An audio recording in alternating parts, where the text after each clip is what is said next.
I can see the attraction of new builds. I'm going to set my stall out, not that that's unlike me, set my stall out early and say that we never, ever, ever buy new builds or off plan for very good reason, which we will explain in this episode. But I can see the attraction of buying a new build because you don't have to do any refurb and people are terrified of working with builders or costs of doing renovations, the hassle of doing renovations. And so they're buying a brand new, ready to go, turnkey business in a box, if you like, if they're buying it for an investment.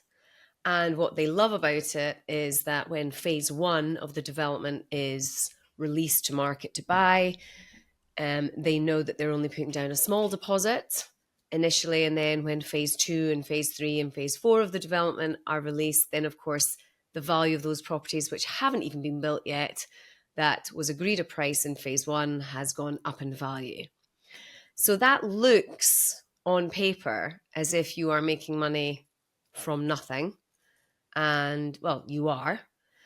But I think there's a lot that we need to consider. Now, I'm not saying that you're crazy or you're an idiot for buying a new build, because I do know very, very savvy investors who play the new build game, but they play the game for a different reason, and that's to just flip on and get very short gains very quickly, and they're very, very savvy with what they're doing.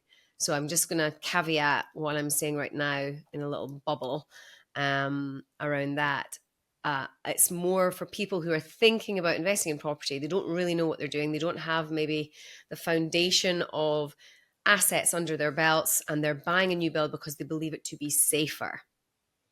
There's a few things that's a problem with new builds. If I can just, well, should I just jump into that now, Nick? Well, let me, if I can, get a word in, which I know is, you like, but well, that's why I just wanted to check in, because I could see you, like, your eyes glazing over. Well, we should have like the speaking paddle. Like, can I speak now? Yeah, and I think what you talked about before, I think the wider public or people looking to get into property investing sometimes mistake speculating for investing. Yeah. So, and I get, if you're niche and you know what you're doing, then buying and flipping on new builds can work really well. Yeah. But that's not investing.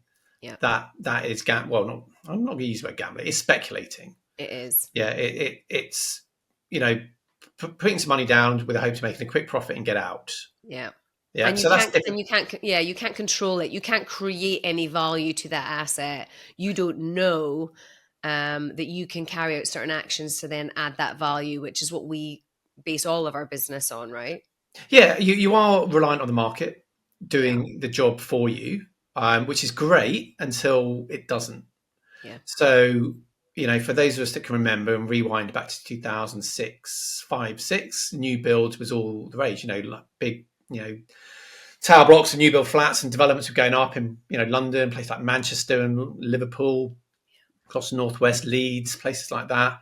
A lot of regional centres saw a lot of new build properties going up, mainly flats.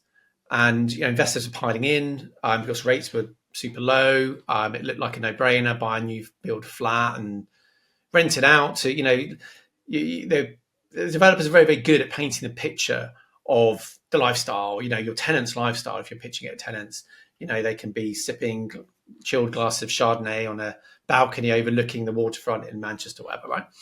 But the reality was that, whilst everything was going up, great, worked. But as soon as the economy turned, we had the credit crunch, that suddenly stopped working, because actually, if you took a price of, let's say, I don't know, a new build flat in Manchester that was maybe selling 150 grand, at that time, you could go and buy a 3-bed terrace round the corner, probably for half that, certainly 2/3 of that. And that could be let to a family who maybe didn't want to be on a 15th floor of a tower block in a 2-bed flat and actually wanted to have a house with a garden, 3 bedrooms. It was just much more attractive as a tenancy. So I think a lot of people were sucked into that. So I think people try to speculate, make money off new builds.